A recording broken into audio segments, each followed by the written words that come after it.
সূরা বাকারার 178। হে ঈমানদারগণ, নিহতদের ব্যাপারে তোমাদের উপর কিসাসের বিধান লিখে দেওয়া হয়েছে। ওরে বাবা, স্বাধীন ব্যক্তির বদলে স্বাধীন ব্যক্তি, কৃত দাসের বদলে কৃত দাস, নারীর বদলে নারী। তবে তার ভাইয়ের পক্ষ থেকে কোনো ক্ষমা প্রদর্শন করা হলে যথাযথ বিধির অনুসরণ করা ও সততার সাথে তার রক্ত বিনিময় আদায় করা কর্তব্য। রক্ত বিনিময় এটা তোমাদের রবের পক্ষ থেকে শিথিলতা ও অনুগ্রহ। সুতরাং এর পরও যে সীমা লঙ্ঘন করে তার জন্য রয়েছে যন্ত্রণাদায়ক শাস্তি। এখন এই আয়াতটা বুঝতে হলে আপনারা যারা জানেন তারা তো জানেন, আমার কিন্তু আগে পরের আয়াত দেখতে হবে। তো আচ্ছা, আপনারাই বলুন। এখানে আগে পরে পরে দেখেননি, কিন্তু কথা হলো যে একটা মানুষ মানে একটা ভুল যদি করে, ভুলবশত যদি খুন করে বা একজন মানুষ মার্ডার করে, তো তাকে কি আইন বিচারক কি আবার উল্টো মার্ডার করবে? কিসাস মানে তার বদলায় আবার খুন করবে? এটাই খুনের বদলা মানে খুন? আল্লাহর বিধান সঠিক? আরে না, এটাই এটা বিচার? তো আমরা তো বুঝতে পারছি যে এই বিষয়টা, যে খুনের বদলে খুন। এই না, কি বলছে এখানে উল্লেখ করে বলছে নারীর বদলে নেই। এই যে বললো, মানে কতটা হিংস্র, একদম মানে ক্রোধান্বিত, মানে কি বলবো, তার যে উগ্রতার 100% সীমা, সেটা একদম লেভেল কমপ্লিট করার পরে এতটা উত্তেজিত এবং হিংস্র হলেই এই ধরনের কথা একজন বলতে পারে। হিতাহিত ভাই জ্ঞান শূন্য হয়ে গেল। ভাই আপনাদেরকে কি বলছি, এটা হিংস্রতার ব্যাপার না তো, এটা ন্যায় বিচার কিনা বলেন আপনি। দেখেন, দাসের বদলে দাস, আপনি যে কোনো ভাবে আমার একটা দাস মারি ফেলাইছেন। মারছে কে? তামিম ভাই। আমি যাই কারে মারবো? দাসেরে মারবো, ওনার যাই আর একটা দাসেরে মারবো। আগে এটা বাবা, শেষ করে, দাসের বদলে দাস, এটা দেখে আচ্ছা রাখে। আচ্ছা, আচ্ছা, এই ব্যাপারটা সিরাজ এরকম ভাই এটা হচ্ছে। কি এরকম দাঁড়ান বুঝাইছে দাঁড়ান, নাকি যে দাসের বদলে দাস মানে? আমি এখন বুঝতে পারছি, আগে বুঝতে পারছিলাম না। তো এখন ব্যাপারটা আমি আরো ক্লিয়ার করি, কাছে নিয়ে আসি। এটা ব্যাপারটা কত হচ্ছে বিচার, কত মহা মহা মহা বিচারক দেখেন। মহান বিচার। বাহ বাহ বাহ বাহ, এত সুন্দর বিচার আর কই পাবেন বলে? তো সৃষ্টিকর্তা বলে কথা না, মানে আপনার না, আমি এই বিষয়টা বুঝতে আপনার পারি নাই যে এটা এতটুকু এরকম করে বুঝাইছে যে আমি বুঝতে আমার পারি না দাস একজনকে মেরে ফেললো আর তা আমি আপনি যে যাই তার তার দাসকে দাসকে মেরে মারবেন, ফেলবো। এইটা এইটা তাকেও আমি মারবেন সিরাজি না। ভাই জানতাম না। যদি এরকম হইতো যে আপনার দাসকে যে মারছে আপনি যাই তাকে মারবেন, যদি এরকম হতো তাহলে না বলতাম যে হিংস্রতার ছুটে এরকম বলছে। কিন্তু সে তো ভাই বলছে তার দাসকে মারি ফেলতে, আর তার কি বউকে মারলে সমস্যা তার রে বউকে বাবা, মারি ফেলছে। কি সমস্যা! কারণ তার বউ কি করছে? এই ধরেন আপনি আমার বউকে কোনো আহ, আহ, ইয়েতে পরিস্থিতিতে মাইরে ফেললেন। এখন যাই আমি যদি আপনার বউরে মাইরে ফেলি, এটা হইব না আপনারে মাইরে ফেলি, এটা মানে মানে কিসের সাথে কি? আচ্ছা, এটা নারীর বাকারার বদলে কত নারী। নম্বর ছিল সিরাজি ভাই? 78 178। আচ্ছা, আমি একবার ভালো করে দেখবো বিষয়টা। আর আজকে এরাই একটা নাকি চমৎকার বলে যে তথ্য আমরা পাইলাম। ন্যায়সঙ্গত বিচার করি, আল্লাহর বিধান সর্বোচ্চ বিধান। হ্যাঁ, যে জায়গায় একটা দাস একজনে মারার পরে সে সে যাইয়া তার দাসকে মেরে দিব, যেহেতু সে দাসটা সেখানে নাই, ইনভলভই আমি না। তো আরে ভাই, দাস তো শুনেন, দাস তো ভাই এমনিতেই বন্দি জীবন, এমনিতেই তো তার জীবনে ভাই কত দুঃখ দুর্দশা এখানে কি কাজ লিখছে করে। দেখেন, আমি কিসাসের বিধান করলাম, আমি একটু ঝামেলা ছিলাম, আমি হ্যাঁ, কিসাসের বিধান করলাম। দাসের বদলে দাস, নারীর বদলে নারী, স্বাধীনের বদল স্বাধীন।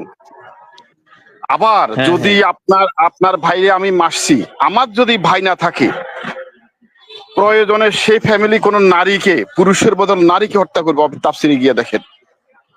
বাহ! এবং বাহ! আপনি চিন্তা করেন, এটা কোন মহাসম্রাট, মহাবিশ্বের মালিকের বিবেকে এ তো আসলে গিলুয়ে নাই, আল্লাহ তো গিলুয়ে নাই, মাথায় নাই, গিলু থাকবো করতে কি ভাই? আপনি চিন্তা করে ভাই দেখেন। অবশ্যই ঘিলু ছাড়া কথাবার্তা, হ্যাঁ। হ্যাঁ, এইটা কি শুনাইলেন আজকে? চিন্তা আমি করে মানে দেখছেন। মর্মাহত হয়েছি। হাসছি, এটা হাসছি একটা অন্য মানে উপরে উপরে হাসছি যদিও, কিন্তু মানে ভেতর থেকে আমি খুবই মানে কি বলবো, এটা ভাই কি শুনলাম আজকে? আজকেই শুনলাম এই ব্যাপারটা। আমি এই ব্যাপারে আমি কখনো চিন্তাও করি নাই। না, এখানে তো লেখা আছে কি আরো। আবার আপনার ভাই যদি আপনারা যে মারছে, আপনার ভাই যদি মাফ করে দিয়ে মাফ, আপনার বাংলাদেশ না সারা ব্রিটিশ, সারা বিশ্বের ল হইলো যে এটা হলো, এই প্রসিডিউরটা হলো যে গভর্নমেন্ট বাদী মামলা হইয়া যায়, খুন হত্যা আচ্ছা, এগুলা। আচ্ছা, আমি একটু পড়ি। এখানে এখানে কি লেখা আছে যে, এক, কিসাস কেবল ইচ্ছাকৃত হত্যার বেলায় প্রযোজ্য। আর ইচ্ছাকৃত হত্যা বলা হয় কোনো অস্ত্র কিংবা এমন কোনো কিছুর দ্বারা হত্যার উদ্দেশ্যে আঘাত করা, যার দ্বারা রক্ত প্রবাহিত হয় অথবা হত্যা সংঘটিত হয়। সুতরাং কিসাস অর্থাৎ জানের বদলে জান। ভাই এইটাও তো ন্যায় বিচার না? তারপরে আপনি যেটা শুনাইলেন যে একজন মারছে আরেকজন নিরপরাধ মানুষ, সেই ব্যাপারে কিছু জানেই না, বুঝেই না, এই ঘটনার সাথে যুক্তই না, তাকে গিয়ে মাইরা ফেলাইলাম। বাবা বাবা, চমৎকার, সুবহানাল্লাহ, আলহামদুলিল্লাহ। আচ্ছা, পরে পড়ি। এই ধরনের হত্যার ক্ষেত্রেই প্রযোজ্য। 2 নাম্বার, এই ধরনের হত্যার অপরাধে, স্ত্রীলোক হত্যার অপরাধে পুরুষকে এবং পুরুষ হত্যার অপরাধে স্ত্রীলোককেও মৃত্যুদণ্ড দেওয়া হবে। আয়াতে স্ত্রীলোকের বদলায় স্ত্রীলোককে মৃত্যুদণ্ড দেওয়ার যে উল্লেখ রয়েছে, তা একটা বিশেষ ঘটনার প্রতি ইঙ্গিত করেই বলা হয়েছে, যে ঘটনার প্রেক্ষিতে এই আয়াতটি নাজিল হয়। আচ্ছা, 3 নাম্বার, ইচ্ছাকৃত হত্যার ক্ষেত্রে যদি হত্যাকারীকে সম্পূর্ণ মাফ করে দেওয়া হয়, যেমন নিহত ব্যক্তির ওয়ারিস মাত্র 2 পুত্র, সে দুজনই যদি মাফ করে দেয়, তবে এমত অবস্থায় হত্যাকারীর উপর কোনো কিছু ওয়াজিব হবে না, সে ব্যক্তি সম্পূর্ণ মুক্ত হয়ে যাবে। মানে এটা এটা কি বললো? এটা হইলো মাফ করে দেওয়া, যদি কেউ ওই যে ওইটা কিসাসের বদলাতে কি জানি করে একটা আম, ইচ্ছাকৃত হত্যার ক্ষেত্রে যদি মুক্তিপণ হত্যাকারীকে মুক্তিপণ দিয়ে সম্পূর্ণ দেয় আর মাফ কি, মানে মাফ করে দেয়। যদি তার যেরকম আমার পরিবারের কাউকে আপনি মারলেন, কিন্তু আমি সেই হত্যাটা চাইলাম না, আমি আপনারে মাফ করে দিলাম আমার পরিবার থেকে, ওই তখন সেটা মাফ হয়ে যায় আর কি, তার এটাই। তার উপর কোনো কিছু ওয়াজিব হবে না ভাই। এইটাও তো ন্যায় বিচার হইলো না। ধরেন আপনি আমার বাপেরে মারলেন, এখন আমরা 3 ভাই বা 2 ভাই আছি, আমি কি বললাম, বলছে? গন্ডগোল আছে, গন্ডগোল আছে, একটু ভালো করে ভালো চোখ দিয়া দেখলে গন্ডগোল আছে, দেখবেন কি করলে এরা হ্যাঁ, হ্যাঁ, হ্যাঁ, ইচ্ছা ইচ্ছা না, করে মারলে, গন্ডগোল তো আছেই। ইচ্ছা হ্যাঁ, করে সিরাজি মারলে ভাই, ভাই। আমি এটাই বলছি যে হুম, ধরেন আপনি আমার বাপরে মারলেন, এখন আমরা 3 ভাই আছি বা 2 ভাই আছি, বললাম সিরাজি মারছে তো মারছে, হ্যাঁ, এটা আমরা বিচার চাই না ভাই। এই আহ, এই প্রশাসন বা এই রাষ্ট্রের আইন না না, কি বা কইছে এই কর না, সমাজ। এরা কি কইছে, এরা কি কইছে একটু পড়েন, এর গন্ডগোল আছে, আচ্ছা, পড়েন আচ্ছা, একটু। পড়তাছে। 3 নম্বরে বলছে, ইচ্ছাকৃত হত্যার ক্ষেত্রে যদি হত্যাকারীকে সম্পূর্ণ মাফ করে দেওয়া হয়, যেমন নিহত ব্যক্তির ওয়ারিস মাত্র 2 পুত্র, সেই 2 জনই যদি মাফ করে দেয়, তবে এমত অবস্থায় হত্যাকারীর উপর কোনো কিছু ওয়াজিব হবে না, মানে তার বিচারই হবে না, এরকম বোঝাচ্ছে। হুম, হুম। এটা কেন বিচার হবে এটা না? বিচার হতে হবে। এটা আয়াতে আছে দেখেন, রক্তপণ মানে রক্তের পণ দিয়া, রক্তের টাকা দিয়া। অর্থাৎ যদি আচ্ছা, হত্যাকারী তাকে মাফও করে, সেটা হবে যে রক্তের, মানে রক্তের যে দাম, মরা মৃত্যু লোকের যে দাম, টাকা খাইয়া তারপর তারা মাফ করে দিবে। ও সৌদি আরবে কয়েকদিন আগে দেখলেন না, একটা হ্যাঁ, ছেলেকে হ্যাঁ, মারি হ্যাঁ, ফেলার পরে একটা সে টাকা ছেলেকে, পয়সা হ্যাঁ। নিয়ে গেছে, ওরা ওরা টাকা পয়সা গ্রহণ করে নাই, বুঝছেন? ওই এটা হলো যে আসল কথা। এই কি জানোয়ার মা বাবা, ওই ইচ্ছাকৃত ভাবে কিন্তু বন্ধুরে মারে নাই, বন্ধুরে খেলতে খেলতে একটা থাপ্পড় না ঘুষি পড়ছে, মারা গেছে, কিন্তু মা বাবা বন্ধুর যে মারছে তার বন্ধুর মা বাবা তাকে মাফ করে নাই। আর ওটা হলো রক্তপ্রণ। মানে আপনার যখন আরেকটা আয়াত দেখছি আমি, যেখানে বলা হয়েছে যদি কোনো কাফের কোনো মুসলমানকে হত্যা করে তাহলে তার কোনো রক্তপণের নাই, তাকে হত্যার বদলে হত্যা। আর যদি কোনো মুসলমান কাফেরকে হত্যা করে তাহলে তার কোনো বিচার নাই, ওকে টাকা দিয়ে দিলে চলবে। অর্থাৎ একই আদালতে একটা জজ একই অপরাধের জন্য দুই রকম জাজমেন্ট ডিক্লার দিবে। আপনি এটাকে কিভাবে মনে করেন? আপনি এটাকে এইভাবে আমি একটা মনে করি ভাইজান, আমি হ্যাঁ, মনে করি যে দুনিয়ার যে মানুষ জাজ হয় তারা তো মানুষের মানবিক থেকে চলবে। আর সৃষ্টিকর্তা হচ্ছে সে, এই যে কালকে তো আপনি ছিলেন, নওয়াজ ভাই যে বললো উনি যা ইচ্ছা তাই করবে, নাক গলাবো কেন আমরা? মানে ননসেন্সের অবস্থা দেখে আপনি কানেক্টিংটা দেখেন। এই যে হত্যার সাথে কানেক্টিভিটি, বিচারের সাথে কানেক্টিভিটি, যে কাফেরেরা কাফেরকে হত্যা করলে এটার কোনো কিছু না টাকা দিয়া দেয়, এর বদলে কোনো হত্যার বিচার হবে না। কিন্তু কাফেরকে হত্যা করলে, কাফের যদি কোনো মুসলমান কাফেরকে হত্যা করলে তারা টাকা দিয়ে সারবে। এইভাবে অবমাননাগুলি তারা করতেছে। আর আপনি যখন সত্য কথাটা বলবেন, এই যে পোড়া বুড়িরে বিয়ে করছে, ইনটেক পাই না, এই কথা যদি অন্য কোনো অমুসলিম বলতো তার অবস্থা কি হইতো? এই যে আজারি কল্লা কথাটা যাইতো বলছে, আর কি। তো তাহলে তারা যে রাস্তা, তারা বলে হিন্দুরা নিকৃষ্ট জাতি, ওদের দেবতা, এটা ভুয়া, এটা সব, এটা কি কিছু দিতে পারে কিনা, আরো বাজে বাজে কথাগুলি বলতেছে ওয়াজগুলাতে। এবং তারাও রাস্তাঘাটে বলতেছে, মাদ্রাসাতে শিক্ষা দেওয়া হতেছে, ওটা লিপিবদ্ধ বিধানের মধ্যে লেখা আছে। আপনি অবমাননা তো তাদের থেকে শুরু, সকাল থেকে ঘুম থেকে উঠে কেউ মারা গেলে বলে যে যার নামে ফির ফির নামে খালেদিন না কি বলে। আপনি দুদকে অবস্থাটা ডাক। কি, আপনি অবস্থাটা কি বলেন? অথচ তারা মানে ওরা এই ব্যাপারে কিছু সত্য কথাটা প্রকাশ করতে পারে। অবমাননা কাকে বলে? অবিচার কাকে বলে? কানেক্টিভিটি দেখেন টোটালি। একটা জায়গায় একটা জায়গা দেখবেন না সবার মঙ্গল হোক এমন কোন বাণী দিছে, সবারই মঙ্গল হয় এমন কোন বাণী পাবেন না। আমি আপনাকে চ্যালেঞ্জ করলাম।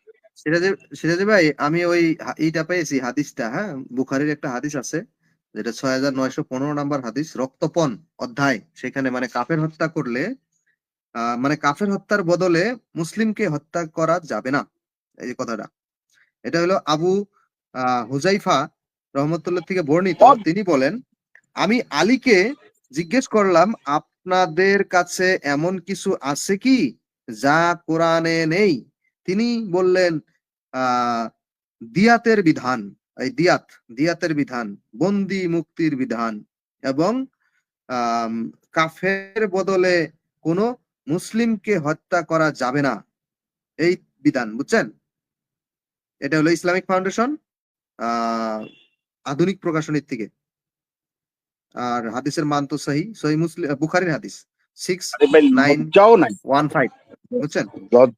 লজ্জাও নাই যে আব্দুল রাজ্জাক বিন ইউসুফে বলছে নারীর কোনো প্রাণ নাই, ওদের হলো হুম। পেতাত্তা, ওরা হলো যে নিকৃষ্ট, ওদেরকে স্বামী বিক্রি করে দিতে পারবে, ওরা তালাক দিতে পারবে না, ওদের কোনো মানে বক্তব্য করে ফার্নিচারের মতো বিক্রি। এই যে কুকুরের বাচ্চা কথাটা বলছে, একটা কুত্তার বাচ্চা, একটা খানকির প্রতি কিছু বলছে, আপনি শুনছেন?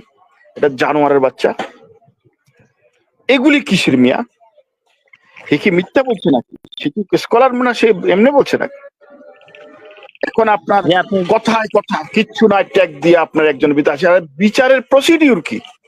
এই যে বলতে সম্পূর্ণ আইন কোরআনে আছে। আপনি বলেন তো, আপনারা দুইজন তো ভালোই জানেন, আপনি আমার দেখান তো কি আইনটা আছে, আইনের প্রসিডিউরটা কি বলেন তো? একটা আইন নাই তো প্রতিষ্ঠান, হ্যাঁ, কি আইন আছে বলো? চুরি করলে হাত আইন। কাটে দিবে, এটা ভালো আইন? বালের আইন এটা? এটা আইন বলেন এটাকে? আর হ্যাঁ, কার মানে কোন খালি আইন এই আছে? সিরাজি ভাই, যা আছে সব খালি প্রতিশোধ, বুঝছেন? প্রতিঘাত, এরকম আপনি অবস্থা। এগুলা একটা আইন আইন বলে? দেখান। এগুলা বিচার আইন বিধান, কাকে এগুলা বলে? একটা। আইন কাকে বলে? আইন তারা বুঝে? এটা বিধান কি বালের বিধান? এটা কি লিখছে, কি বলছে, আপনার এটা বলা?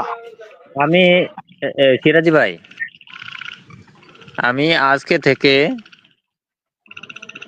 9 বছর আগে একটা লেখা লিখেছিলাম, যখন আমি মুমিন ছিলাম, মুমিনের শেষ পর্যায়ে, অর্থাৎ অনেক কিছু বাতিল করছিলাম, বাতিল করে শেষমেশ কোরআন, তারপরে যেগুলা ভালো ভালো ইয়ে আছে, আহ, ভালোর চেষ্টা করছিলাম আর কি, সেখানেও থাকতে পারলাম না। কারণ এতটাও মানসিক বিকলাঙ্গ না মনে হয়, তো সেই জন্য থাকতে পারলাম না। তো এই লেখাটা আমি আপনাদেরকে একটু পড়ে শোনাই। আমি এই লেখাটা লেখার সময় নিজেরা মনে করছিলাম যে তাহিরি ইরি ক্ষেত থেকে বুড়ো ক্ষেত থেকে উঠে আহে নাই। পরে দেখি যখন আমার যে বুঝে আসলো, তারপর আমার লেখার সাথে আমি আহ বিরোধিতা খুঁজে পেলাম। সেই লেখাটা আমি পড়ে শোনাচ্ছি। দাঁড়ান, লেখাটা পাই। 2-1 মিনিট সময় আপনারা কথা বলুন, আমি লেখা খুঁজছি। না ঠিক আছে, আপনি একটু বের করেন। আমি তামিম ভাইকে বলছি, তামিম ভাই, একটা লোকের জন্য 95% আয়াত, 5% তাদের জনসাধারণের জন্য। জনসাধারণের জন্য কি?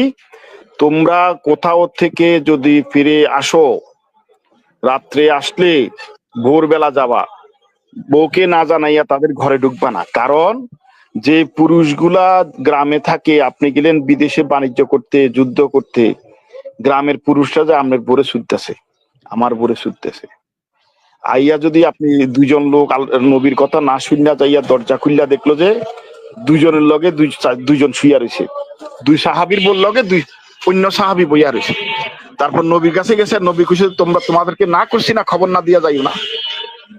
অর্থাৎ রাসূল নিজের বোর ব্যাপারেও সন্দিহান ছিলেন এই কারণে।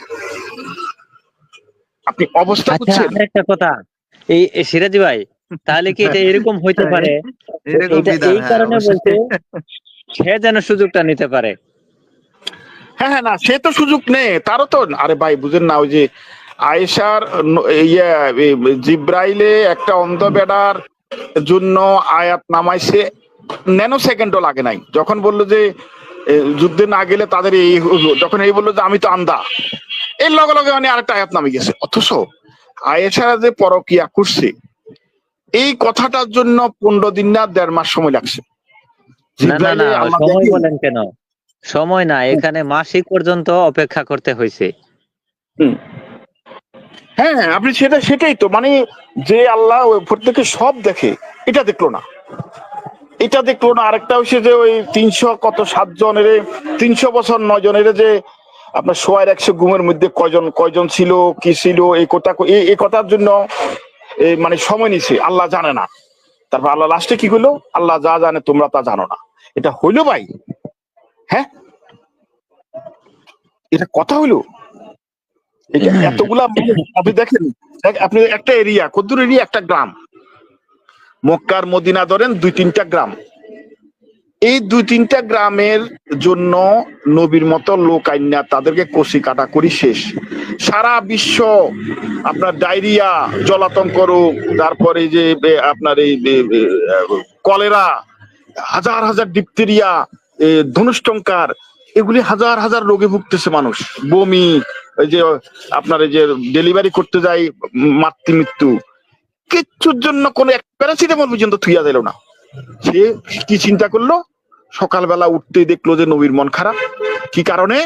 ওইখানে একটা মাইয়া দেখিয়ে আসে, বিধর্মী মাইয়া, এর আল্লাহ হেরে আনার ব্যবস্থা ভাই। আচ্ছা, আরেকটা কথা সিরাজি ভাই, এই কথা শুনে আমার আরেকটা কথা মনে পড়লো। যে এই একজনকে তালাক দিলে, একজন স্ত্রী তালাক দিল, তারপর কত সময় জানি অপেক্ষা করতে হয়? 1 মাস 10 দিন, 3 মাস আচ্ছা, 10 এই যে দিন, জয়নবরে 3 যে মাস। তালাক দিল, তারপর নবী হ্যাঁ, কত সময় অপেক্ষা করছিল? না জয়নব না, কাছে সে কাউকে তো কিছু করে না মিয়া। ওই যে সাপিয়ারে আনছে, তারপরে আরো হাফসারে বিয়ে করছে, তারপরে এগুলো কোনো কোনো নিয়ম মানে নাই তো, কোনো ওনার জন্য কোনো সমস্যা না। আপনি জয়নবের যে বিয়ে করছে, আপনি বললেন 1 সেকেন্ডও তো সময় দেন।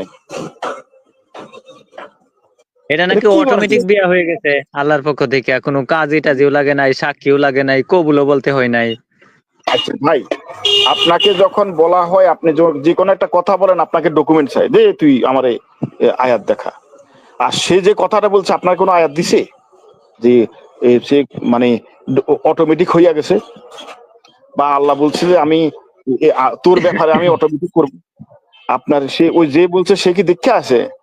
ভাই আমরা একটা ওয়াজ শুনছিলাম ভাই, ওয়াজের মধ্যে বলতেছে নবীরে যখন কবরে থুইয়া আইছে, থুইয়া আইবার পরে বলে আল্লাহ বিশাল বড় বড় ফেরেস্তা পাঠাইছে, যা নবীর লইয়ান বেহেশতে। নবী কইছে বলে আমি আমার উম্মতরে ছাড়া এই কবরের থেকে যাবো না, বুঝছো? এখন এই আরে কথা যে কে শুনলো ভাই? এই কথা যে কবরের মধ্যে উপরে না সব কথা শুনছে, এই কথা কে শুনলো কন্ত ভাই? হ্যাঁ, এটা মাথা চোদেরা না এটা ভাই? পৃথিবীটাকে জ্বালা ফেলা হচ্ছে না ভাই? বলেন ভাই, আপনার লেখাটা বলেন। হ্যাঁ, লেখাটা, হ্যাঁ আচ্ছা লেখাটা আমি মুখেই বলি। লেখাটা ছিল এরকম যে আমি মনে করতাম যে বান্দার হক এবং আল্লাহর হক, যদি কেউ কারো অপরাধ করে সেই অপরাধের ক্ষমা তার কাছেই চাইতে হবে। আল্লাহর যে ইবাদত নামাজ রোজা ইত্যাদি এনতেন আছে এইগুলা না করলেও যে গুনাহ হবে, আল্লাহ যেহেতু দয়ালু সেই দয়ার বলে সে ক্ষমা করে দিবে, এরকম হবে। তাই অন্যায় মুক্ত থাকবো, আমি একটা আলাদা ইয়ে নিয়ে থাকবো। পরে তো ভাই দেখি যে এই যে আয়াতটা ভিত্তি করে আমি লেখাটা লিখলাম যে এই যার কাছে ক্ষমা, এই যে তোমরা নিজেরা নিজেদের মধ্যে ই করো না, এটা মুসলমানদের জন্য। অর্থাৎ একটা মুমিন আরেক মুমিনের জন্য অন্যায় না করে তাহলে আল্লাহ মাফ করবে না, কিন্তু কাফেরদের বেলায় এরকম না। তাহলে কি, কিসের ন্যায় বিচারক সে?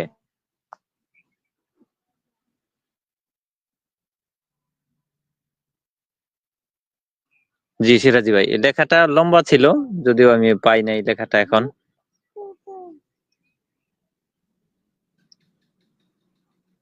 জি, তামিম ভাই আছেন আপনি? হ্যাঁ জি আছি। কি বলছিলেন? আমি হয়তো শুনতে পাইনি, আমি একটু ব্যস্ত হয়ে গেছিলাম। লেখাটা ছিল আমার এরকম যে আমি মনে করতাম যে একজন আরেকজনের অন্যায় করলে সেই অন্যায় যার সাথে অন্যায় করেছে সে যতক্ষণ পর্যন্ত ক্ষমা না দেয় ততক্ষণ পর্যন্ত আল্লাহ ক্ষমা দেবে না, অর্থাৎ আল্লাহ সুবিচারক, এইটা মনে করতাম। পর এই লেখাটা আমি 9 বছর আগে লিখেছিলাম।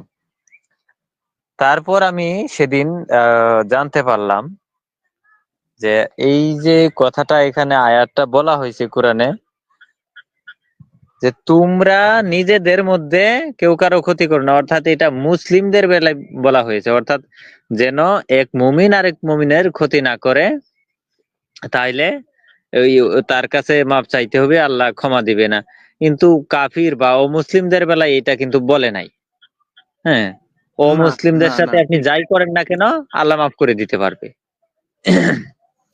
হ্যাঁ অমুসলিমকে হত্যা করা তাদের জন্য তো মানে আহ, ন- এটা কি বলে, মানে জিহাদের একটা অংশ, মানে এটা নিয়ামতের কাজ। তারা তো হত্যা করবে ইসলামের জয়ের জন্য, সেটা তো তাদের অধিকার। বুঝছেন? ওই যে সিরাজি ভাই বলতে পারেন, একজন এসে দাবি করে যে কাফেরদেরকে হত্যা করা, অমুসলিমদেরকে হত্যা করা আমাদের অধিকার। বুঝছেন? তাদের বাবা রে অধিকার। বাবা! হ্যাঁ। তো এই তাহলে যে এই এই আমি আমি একটা হাদিস পড়ি, হ্যাঁ, বহুত বড় হাদিস। হাদিসটা পড়ে একটু বুঝতে পারবেন ঘটনাটা কি।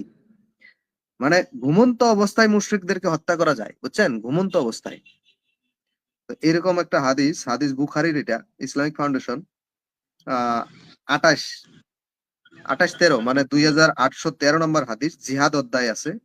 সেই জিহাদ অধ্যায়ে বলতেছে যে ঘুমন্ত অবস্থায় ঘুমন্ত মুশরিককে হত্যা করা, এটা হলো পরিচ্ছেদ। বুঝছেন?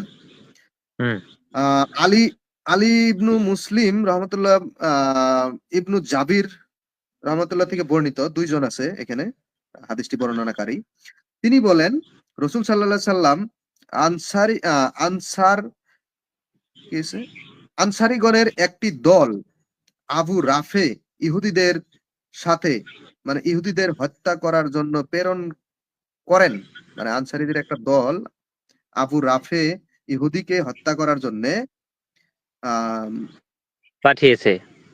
হ্যাঁ নবীজি মানে প্রেরণ করেন, পাঠিয়েছেন। হ্যাঁ, তাদের মধ্যে থেকে একজন এগিয়ে গিয়ে মানে ওই নবী যে দল পাঠাইছেন তাদের মধ্যে থেকে একজন এগিয়ে গিয়ে ইহুদিদের দুর্গে ঢুকে পড়লো, একজন মানুষ দুর্গে ঢুকে পড়লো। তিনি বললেন, তারপর আমি তাদের পশুর আস্তানায় পৌঁছালাম, হ্যাঁ, মানে পশু যেখানে রাখতো সেখানে পৌঁছাইলো। এরপর তারা দুর্গের দরজা বন্ধ করে দিল, দুর্গের দরজা বন্ধ করে দিল। তারা তাদের একটি গাধা হারিয়েছিল, হারিয়ে ফেলেছিল, এবং তাদের খোঁজে, মানে তার খোঁজে তারা বেরিয়ে পড়লো। মানে ওই একটা গাধা হারিয়ে ফেলছিল সেই ইহুদিরা, সেই ইহুদি গাধার খোঁজে বেরোলো। তো সাথে সাথে ওই লোকটাও বেরোলো, আমিও বেরিয়ে পড়লাম তাদের সঙ্গে। তাদেরকে আমি বুঝতে চেয়েছিলাম যে আমি তাদের সঙ্গে গাধার খোঁজ করছি, মানে চলো না, বুঝছেন? মানে আপনিও সহায় করতেছেন গাধা খোঁজার জন্য। মানে তাদেরকে মানে বুঝতে ভাব দিবেন না ধরছে যে সে। আপনি শত্রু। হ্যাঁ, মানে বুঝতে দিবেন না যে আপনি শত্রু, মানে বুঝতেছেন যে উনি মানে আমার সাথেই যদি আসে তাহলে আমার বন্ধু হবে। তো একসাথে গাধা খুঁজলেন, খোঁজার পরে কি করলেন, অবশেষে তারা গাধাটি পেল। গাধা পেল, তখন তারা দুর্গে প্রবেশ করে, আহ এবং আমিও প্রবেশ করলাম, মানে তারাও প্রবেশ করলো, ও প্রবেশ করলো। আচ্ছা। রাতে তারা দুর্গের দরজা বন্ধ করে দিল, রাতে দুর্গের দরজা বন্ধ করে দিল। আর তারা চাবিগুলি একটি কুলুঙ্গির, মানে ওই যে একটা কোনো একটা জায়গায় থয় আর কি, মধ্যে রেখে দিল। মানে যেরকম কোনো একটা বস্তুর হয়তো কৌটা মৌটা বা এরকম জিনিস থাকে না, হুম, হুম, হুম। কুলুঙ্গির এখানে লেখা আছে, তো সেগুলার মধ্যে রেখে দিল। আমি তা দেখতে পেলাম, মানে সে ওইটাই দেখতেছিল যে কখন সেই চাবিটা রাখে, বুঝছেন? আচ্ছা। তো তখন তখন তারা ঘুমিয়ে পড়লো, মানে সেই ইহুদি দলগুলো ঘুমিয়ে গেল। আমি চাবিগুলি মানে চাবিগুলি নিয়ে নিলাম, হ্যাঁ, এবং দুর্গের চুরি দরজা করলো। খুলে দিলাম। হ্যাঁ, প্রথমে চুরি সে করে নিয়ে, ভন্ডামি করলো, অর্থাৎ অভিনয় করলো, দ্বিতীয়তে চুরি করলো। হ্যাঁ, আচ্ছা, তারপর? চুরি চুরি করে সে দুর্গের দরজাটা খুলে দিল। তারপর আমি আবু রাফের নিকট পৌঁছলাম, মানে আবু রাফের নিকট পৌঁছলো। পৌঁছলে এবং বললাম, হে আবু রাফে। সে আমাকে আমার ডাকে সাড়া দিল, মানে আবু রাফেকে ডাকও দিল, হে আবু রাফে। তখন লোক আবু রাফে আবার সাড়াও দিল, হ্যাঁ। তখন আমি কি কইছে, আউজারের প্রতি লক্ষ্য করে তরবারির আঘাত হানলাম। মানে তখন আমি আউজারের প্রতি লক্ষ্য করে তরবারির আঘাত হানলাম। এটা বিষয়টা একটু বুঝলাম না, কিন্তু তারপরেও মানে তরোয়াল দিয়ে মানে আঘাত করলো, হ্যাঁ। অমনি সে মানে যে চিৎকার লোকটার নাম বললো চিৎকার মেরে সেই দিল আর কি, লোকটা তো বুঝছেন? কাফের নাকি? কোনটা? যে যাকে তরবারির আঘাত করলো সেই লোকটা কাফির? হ্যাঁ, সে ইহুদি গোত্রের মানে একটা গোত্র আচ্ছা, প্রধান হবে, আবু রাফে। আহ, হয়তো কাফেরি, ইহুদি গোত্রের যেহেতু, আর এরা হলো মুসলিম, আনসার, বুঝছেন? তো আচ্ছা। তারপরে তাকে তো মারলোই, বুঝছেন? তারপরে দেখেন ঘটনা আরো কি। আম, ওই আঘাত করে দিল, সে চিৎকার মারে দিল। তারপরে কি বলতেছে, আমি বেরিয়ে পড়লাম, আমি পুনরায় প্রবেশ করলাম, মানে বাইরে হেরে একবার মানে ঘাওয়া মেরে দিয়ে থিয়েছে, হানা মেরে দিয়ে, বুঝছেন? হ্যাঁ, হ্যাঁ। তারপরে বাইরে আসছে, বাইরে হয়ে এসে আবার ঢুকলো, ঢুকে হেরে যেন আমি তার সাহায্যার্থে এগিয়ে গেছি। মানে ওরে আবার বুঝতে দিতেছে না যে কে হামলা করলো, এটা কিন্তু অতর্কিত হামলা করছে, ওই মানুষটারে বুঝতেও দেয় নাই কিন্তু, হ্যাঁ। চুরি ও করিয়া? আবার হ্যাঁ, চুরি কইরা ঘাও মেরে দিয়ে এসে আবার পুনরায় প্রবেশ করলো। তারপরে যে মানে তাকে বুঝতে দিল যে আমি হেল্প যাতে করার তার ভাব ধরে। সাহায্যের জন্য আইছি, বুঝছেন? সে আবার এগিয়ে গেল, হ্যাঁ। তারপরে কি করছে, যে আর আমি আমার গলার আহ গলার সুর পরিবর্তন করে বললাম, হে আবু রাফে। সে বলল, তোমার কি হলো? আহ, মানে তোমার ধ্বংস হোক। এখানে একটু বুঝার একটু ভুল হইতেছে, মানে আবু রাফে, সে কি মস্কারি করতেছে নাকি? সে বলল, তোমার কি হলো, হ্যাঁ, তোমার হুম। ধ্বংস হোক। এরকম একটা কথা আছে, আমি বললাম, মানে আবু রাফে আবার মনে হয় বলতেছে যে তোমার ধ্বংস হোক, এরকম একটা কথা বলতেছে। টিটকারি করতেছে, কি- বুঝছে, মানে মস্কারি করতেছে। না না, সে তো সে তো মারছে। সে তো গাওয়া খাইয়া আছে, মানে ওই শরীর তো হানা খাইছে, বুঝছেন? হ্যাঁ, হ্যাঁ। তো আমি বললাম, তোমার কি অবস্থা? সে বল তোমার কি অবস্থা? সে বলল, আমি জানি না, এরকম কিবা কিবি মানে উল্টা উল্টা কথাবার্তা লেখছে। আহ, কে বা আমাকে এই যে আমার এখানে এসেছিল এবং আমাকে আঘাত করেছে, মানে ওই আবু রাফে বলতেছে কে বা আমার এখানে আসছিল, আয়সা আমাকে আঘাত করে গেছে, মানে মেরে দিছে চুরি করে, বুঝছেন? আহ তারপরে কি বলল, রাবি বলেন, মানে ওই যে যে এই হাদিসটা বয়ান করছে, বর্ণনা করছে। সে বলতেছে, বর্ণনা করছে, তারপর আমি আমার তরবারি তার পেটের উপর রেখে মানে সব শক্তি দিয়ে চেপে ধরলাম। মানে ওই আবু রাফের পেটের উপর তরবারি রেখে মানে সব শক্তি দিয়ে চাইপা ধরলো, ফলে তার হাড় পর্যন্ত মানে কট কট করে উঠলো, এরকম অবস্থা, বুঝছেন? তো এইভাবে তারা মারে, কি বলবো আর, মানে এখানে আরো বহুত বড় একটা মানে বিষয় আছে। আরো যদি পড়ি, এরপর আমি ভীত সন্ত্রার অবস্থায় বের হয়ে সে এলাম, তো মানে সে আবার সে যে একটু ভয় মারছে। পেয়ে গেল, আহ, বুঝছেন? মাইরা হ্যাঁ দিয়ে হ্যাঁ। ভয় পেয়ে গেছে। হ্যাঁ, মাইরা দিয়ে ভয় পেয়ে যাওয়ার পরে আমি অবতরণের উদ্দেশ্যে বেরিয়ে আসলাম, মানে সরিয়ে সিঁড়ির কাছে এলাম, মানে চলে আসলো সিঁড়ির কাছে। এখন আমি পরে গেলাম, মানে পরেও গেছে, মানে ভয়ও পেয়ে গেছে, মাইরাও তো দিছে, তারপরেও ভয় পেয়েছে, বুঝছেন? তখন এতে আমার পায়ে আঘাত লাগলো, মানে সে আঘাতও পাইলো। আমি আমার সাথীগণের সাথে এসে মিলিত হলাম, তারপরে উনি ওর সাথীর সাথে মিলিত হলো। এই হইলো অবস্থা। আহ এরা কত যে যাইতে পারে, মানে আচ্ছা ভাই, আপনাকে যে এখানে আমি একটা মারবে, কথা বলি। বুঝছেন? মানে মারার যে কৌশল, আপনার সাথে মিশবে, আপনার জি সাথে জি, খাবে, আমি একটু অ্যাড একসাথে করি। বসবে, উঠবে। হ্যাঁ, বলেন। যে আমি বলতে চাইছিলাম যেটা, সেটা হচ্ছে যে ওরা তো বলে যে মুসলিম হচ্ছে বীর পুরুষ, কিন্তু সে তো এখানে কাপুরুষের মতো গিয়ে মারলো। হ্যাঁ, অবশ্যই। মানে সে তো কাপুরুষ, মানে কি, সে তো চুরি করে ভয়ে ভয়ে ভীতু হয়ে ডরে ডরে মারছে। মানে সে মাইরা দিয়েও ভয় পেয়ে গেছে যে আমার যেন কি হয়ে যায়, এরকম অবস্থা, বুঝছেন? তো আমি এটাই চিন্তা করি যে এদের মধ্যে এত কৌশল আছে। মানে ইসলামে একটা আরেকটা বিষয় আছে যে ওই আম, ওইটা হইলো আপনার কাব বিন আশরাফকে যখন হত্যা করে, তখন যে লোকটা হত্যা করে, আম, আবু সালাইমা নাকি যেন হত্যা করে, সে নবীজিকে বলে যে আমি আপনার বিষয়ে কিছু কটূক্তি করব, তার সাথে মিশার জন্য আমি কিছু বলবো ইসলামের বিষয়ে খারাপ।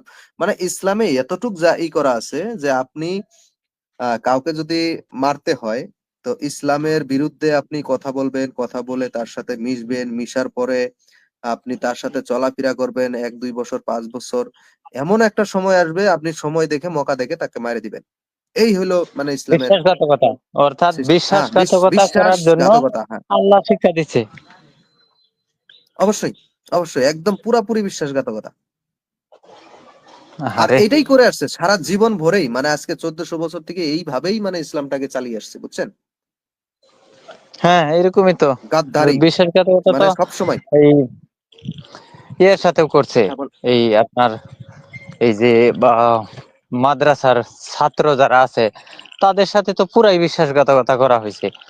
প্রথমে মা বাবা বুঝায় সুন্দর করে দিছে যে বাবা যাও, ওইটা পড়লে বেহেস্তে যাবে, হ্যান ত্যান গল্প শোনায় দিছে। তারপর হুজুর প্রথমে নিয়ে কিন্তু এরকম করে নাই, প্রথমে নিয়ে তার সাথে একটু সম্পর্কের ভাব ধরায়া, তারপর কিন্তু এই বিশ্বাসঘাতকতা কইরা কতগুলি বলাৎকার করছে, মুখ চাপা রইছে, বলছে না।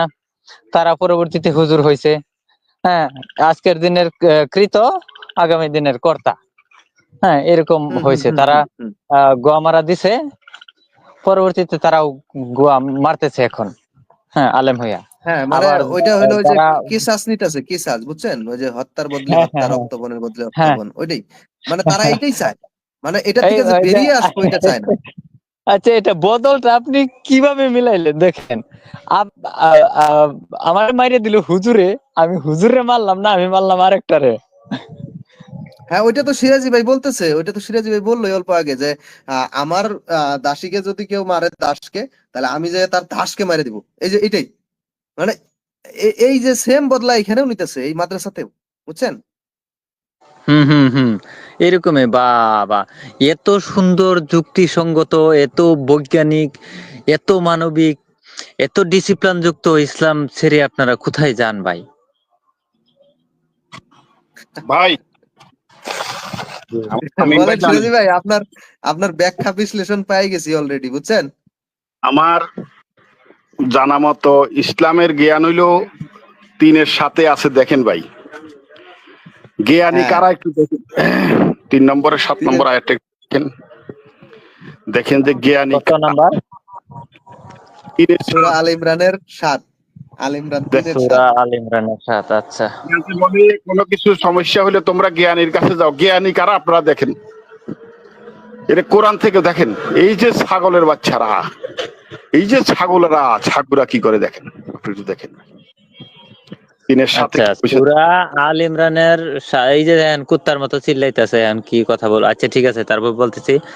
এখানে বলা হচ্ছে, হে রাসূল, সে আল্লাহই এমন সত্তা যিনি তোমার প্রতি কিতাব নাজিল করেছেন, যার কিছু আয়াত মুহকাম, যার উপর কিতাবের মূল ভিত্তি, এবং অপর কিছু আয়াত মুতাশাবিহ, যাদের অন্তরে বক্রতা আছে।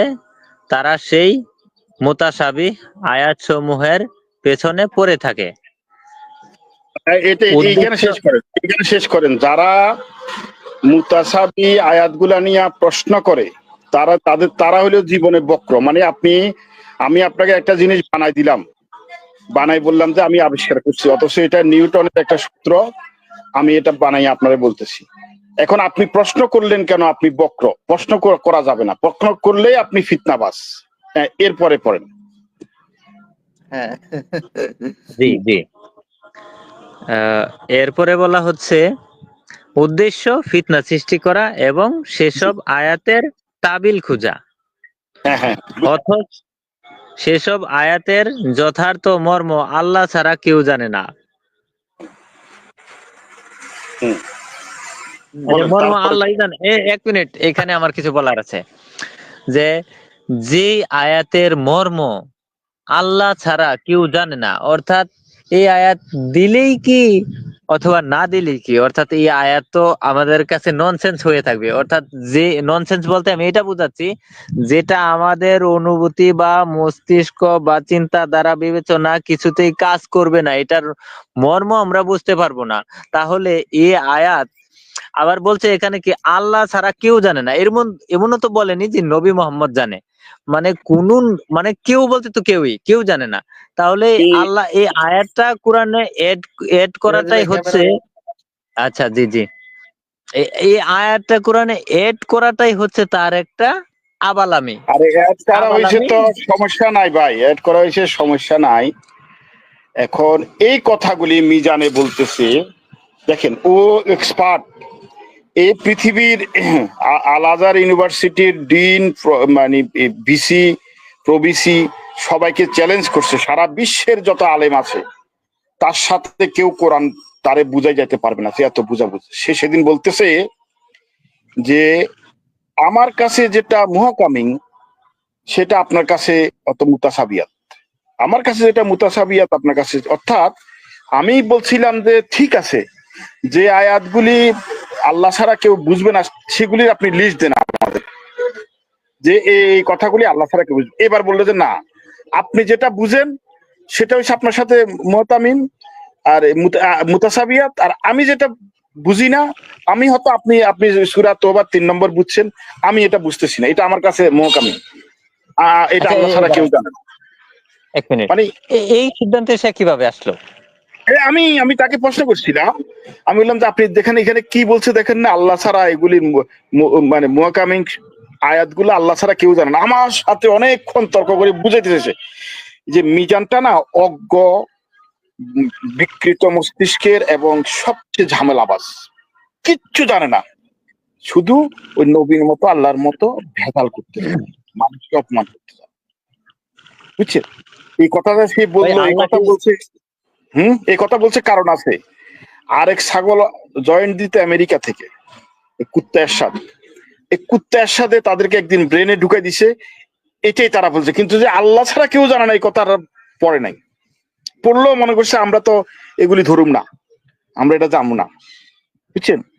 জি, আপনার এই ব্যাপারে কথা বলে বলেন। এর পরের লাইনটা দেখেন, জ্ঞানী কাকে বলে। এতক্ষণ তো বুঝছেন যারা অজ্ঞানী, যারা প্রশ্ন করে এবং যারা যে কোনো জিনিস সম্পর্কে জিজ্ঞাসা করে তারা হইছে ফেতনাবাজ। এবার জ্ঞানী কারে বলে জিজ্ঞান সান। আর যাদের জ্ঞান পরিপক্ক তারা বলে আমরা এর প্রতি বিশ্বাস রাখি। জ্ঞানী মানে হচ্ছে বিশ্বাস রাখা। বিশের জায়গা। জ্ঞানী মানে তারপরে ভাই হচ্ছে আপনি প্রশ্ন না করে, না বুঝেই মেনে নেওয়া, বিশ্বাস করা। না প্রশ্ন করতে পারবেন, প্রশ্ন না করে মেনে নিবেন, এটা হলো জ্ঞানী। তো ইসলামের মধ্যে জ্ঞানী কারো কেমনে বুঝবেন কোন ভাই? ইসলামের জ্ঞানী হচ্ছে সব চাইতে আবার আমি যেটা বলবো, আমি হুজুর হইছি, আমি যদি কই হ্যাঁ, তোমার বউ নিয়ে আও, আমি একটু লাগাই আইনে দিব হ্যাঁ, লাগাবো। যদি বলি যে তোমার বাচ্চারে নিয়ে আও, আমি লাগাইলে তুমি 7টা বেহেজ পাইবা, সে কোনো ধরনের প্রশ্ন না করে আমারে ওইসব করতে দিল, সে হচ্ছে জ্ঞানী। এখানে যারা আসে, জি। এই যে আব্বাস লিপে আসছে না কালকে, আপনি ওদেরকে হ্যাঁ জিজ্ঞেস করেন যে কোন হুজুর যদি আপনার 3 বছরের মাইয়ারে ছুটতে কয়, নিকা নিকা করতে কয়, নিকা অর্থ তো সহবাস, নিকা অর্থ তো বিয়ে না, হ্যাঁ, কয় হ্যাঁ দিমু। বিয়ে না। আমার নবী যদি চাইতো আমার বোরে আমি দিয়ে দিতাম। আব্বাস খলিফা আমার এখানে বলছে না যে আমার নবী যদি বলতো আমার ঘরের কোনো মেয়ে আমার না, আমার বউ আমার না, সব তার, এরকম একটা ছাগলের দল সারা বিশ্বের মধ্যে করে তারা, অবস্থাটা বুঝছেন?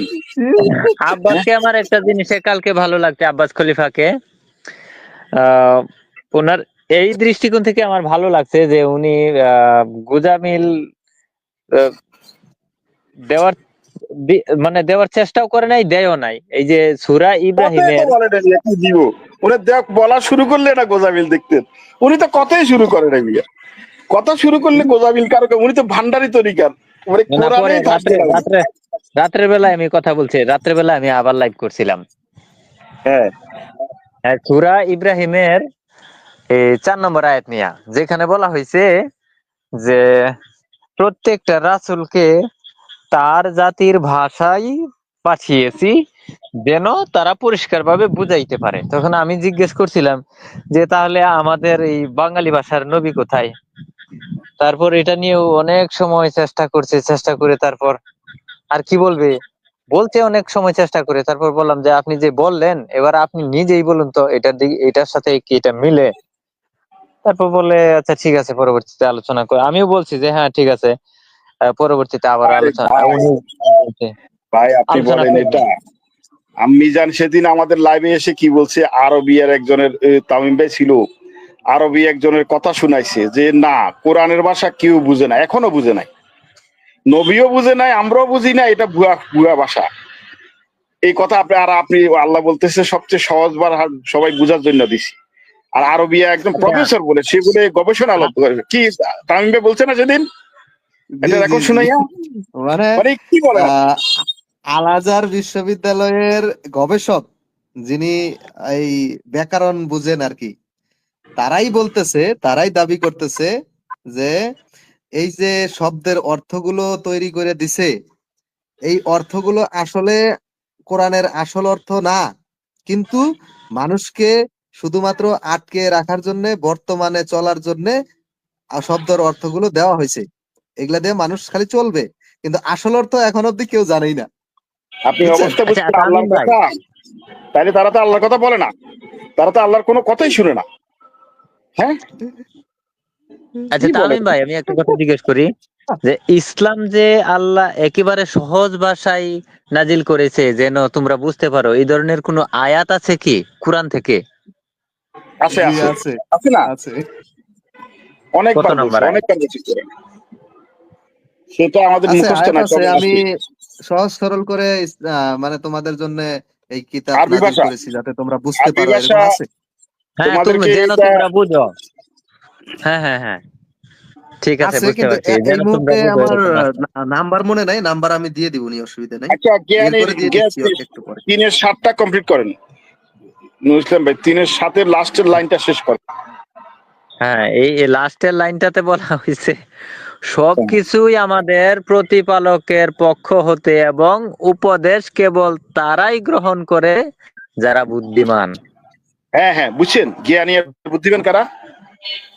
মানে হা, বুদ্ধিমান হায় রে হচ্ছে, ভাই। আমি বলি আমাকে গুছিয়ে বলতে দিন। বুদ্ধিমান হচ্ছে তারাই যে যাদের সামনে এই কুরআন হাদিস নামক বই নিয়ে মোল্লা বেডারা গিয়ে যা বুঝাবে তা অন্ধের মতো মেনে নেবে, কোনো প্রশ্ন করতে পারবে না বা করবেও না, তারাই হচ্ছে জ্ঞানী। আল্লাহ তো আর আসে না এখানে যদিও বলা হয়েছে যে আল্লাহ যাই বলে তাই মেনে নেওয়া, আল্লাহ তো আর এখানে আসে না, আসে তো মোল্লা বেটারাই। কে মোল্লা বুঝাইলো বেটাদেরকে মেনে নেওয়াই হচ্ছে ভাই, জ্ঞান। কে বুঝাইলো সেটা না, মোল্লা বুঝাইতে হইব কথা নাই। আপনি তো আরবি ভাষার লোক, আপনার জন্ম আরবিতে, আরবে, অতএব আপনি তো আরবি বুঝেন। কোরআন এটা পড়ে পড়ে আপনি যা বুঝছেন না বুঝলেও আপনার দরকার সে পড়ার দরকার পড়ে আপনি অক্ষর চিনেন, পড়ার দরকার পড়ে চলে আসবেন, পড়ার দরকার পড়ে চলে আসবেন। এখানে কি কইছে না কইছে প্রশ্ন করবেন না, তাহলে আপনি জ্ঞানী। অথচ আল্লাহ বলছে যদি কোনো কিছু সম্পর্কে তোমার জ্ঞান না থাকে তাহলে তুমি হুম। জ্ঞানীদের কাছে যাও। জ্ঞানী কারা বুঝছেন? হ্যাঁ, জ্ঞানী মানে হচ্ছে যারা না বুঝে তারা জ্ঞানী। না না না, যারা যারা এটাই তো প্রশ্ন প্রশ্ন বোঝানো করে করতে না, হচ্ছে পারে এখানে, না। মানে প্রশ্ন না সে করে মেনে নেয়। বুঝলো না। দাঁড়ান দাঁড়ান এক মিনিট, আমি ক্লিয়ার করি। মানে সে বুঝলো না, অথচ সে প্রশ্ন করলো না, বিশ্বাস করে ফেললো, সে কিন্তু বুঝলো না। হ্যাঁ, আবার হ্যাঁ আপনি বলছেন যে আহ, আপনি যদি না বুঝেন তাহলে জ্ঞানীর কাছে যান, অর্থাৎ সে নিজেও বোঝে না, আমি তার কাছে যাব, অর্থাৎ যে না বুঝে তাহলে তো আমি জ্ঞানী, যারা বুঝে না তারা জ্ঞানী। আর শেফুদা যে কইছে মূর্খ সোদা, মূর্খ সোদা আর ফিতনাবাজ হচ্ছে যারা প্রশ্ন করে। ভাই কিসে ভাই, মূর্খরা হইলো আহ মানে ওই যারা প্রশ্ন করে, প্রশ্ন প্রশ্ন করে করবে, এবং যারা বোঝার গবেষণা চেষ্টা করে। করবে, তারা হলো মূর্খ, বুঝছেন? আচ্ছা আচ্ছা আচ্ছা, অজ্ঞানী। তামিম ভাই, তামিম ভাই, কোরআনের মধ্যে তো কোন জায়গা আছে তোমরা কোরআন গবেষণা করো? কি একটা কথা আছে না, প্রায় হুজুরেরা বলে, এই এই যে আমাদের এই যে কুত্তা মিজান টিজান এরা বলে যে কোরআন, হ্যাঁ কোরআন বলে গবেষণা করো। যে তো এটা এভাবে আছে, আয়াত আছে যে তোমরা কোরআন কোরআন গবেষণা করো, এই জমিন আসমানের এই যে আকাশ এটা কন্ট্রাডিক্ট করে না? আকাশের দিকে ধ্যান দাও, এরকম গবেষণা বলে, করতে গেলে চিন্তা প্রশ্ন, ভাবনা করো। গবেষণা করতে গেলে প্রশ্ন করতে হবে না? প্রশ্ন ছাড়া গবেষণা করতে গবেষণা কিভাবে করা যায়? এই আয়াতটা কন্ট্রাডিক্ট করে না টোটালি তার সাথে? আরে অনেক, ওই আমি তো মনে করি এই হ্যাঁ ভালোভাবে যাচাই বাছাই করলে পুরা কোয়ান কোরআনটাই একটা একটার সাথে কন্ট্রাডিক্টরি। সিরাজি ভাই, হ্যাঁ, কন্ট্রাডিকশনের তো অভাব নাই। মানে এক একটা তো না যে একটা দুইটা কন্ট্রাডিকশন আছে, এটাকে আমরা একটু বোঝার চেষ্টা করি। একটা ধরবেন আরেকটা, একটা ধরবেন আরেকটা, মানে হাজারটা কন্ট্রাডিকশন, এই হলো সমস্যা। তামিম ভাই, এইটা দেখুন কিরকম, যে আমি বললাম আপনাকে কোরআন কাদের জন্য, আপনি একটু মুমিন হয়ে আমাকে বুঝান তো, উত্তরটা দিন তো। এইখানে তো অনেক সমস্যা এসে যায়। এই যে কোরআন কাদের জন্য, মুমিন হয়ে বোঝানো, এই যে মুমিন কে, এখন এখানে আরেকটা সমস্যা। মুমিন, মুমিন হইলো এখানে যদি একটা কথা বলা আছে বাকারাতে যে মুত্তাকিদের জন্য মানে এটা নিদর্শন, মানে কোরআন। হ্যাঁ, শুধু তো এটাই না, এখন আবার যারা নামাজ পড়ে তাদের জন্য, নামাজ কায়েম করে। নামাজের, নামাজের অর্থটা কি, কি পড়ে নামাজ? নামাজের, তারপরে আবার ওই যে আপনি যেটা বললেন যে মুমিন, মুমিন কে, মুমিন প্রকৃত মুমিন হলো যারা আল্লাহ রাস্তায় জিহাদ করে, জান ও মাল দ্বারা ঘর বাড়ি ছেড়ে দেয়, তারা মুমিন, বুঝছেন? আচ্ছা আচ্ছা। এটাও কোরআনের আয়াত। এটা পাবেন নামাজটা আপনি কি? ওই আনফালের লাস্টে, আনফালের লাস্টে আপনি ৭৪ নম্বর আয়াতটা পাবেন। যে মুমিন হচ্ছে যারা আল্লাহ রাস্তায় জিহাদ করেছে জান ও মাল দিয়ে, এবং তাদেরকে জিহাদীদেরকে সাহায্য সহযোগিতা করেছে, আশ্রয় দিয়েছে, তারাই হলো মুমিন, প্রকৃত মুমিন বা মুসলিম, বুঝছেন?